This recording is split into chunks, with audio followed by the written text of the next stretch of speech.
Hello ल हाम्रो नयाँ भिडियो आइसकेको छ है। हाम्रो त टक्क काठ चिरान सुरु हुँदैछ। अब अहिले चाहिँ सबै नभएर टिक हामीले झारेको छौँ। सस्तो फर्निचरको लागि युज हुने टिकहरू आइसकेको छ, चिरान हुँदैछ। चाहिनेले आउनु होला, फर्निचर व्यवसायीहरूले सुपथ मूल्यमा पाउनुहुन्छ यो टिक टक्क होइन। लामो लामो माल छ होइन, अलि सस्तै पाइहाल्नुहुन्छ।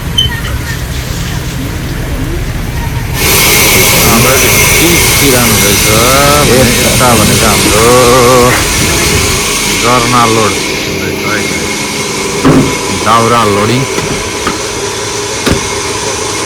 यता भइरहेछ।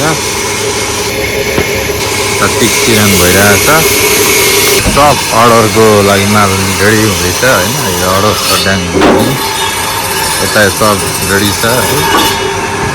धमाधम भइरहेछ त्यहाँनिर।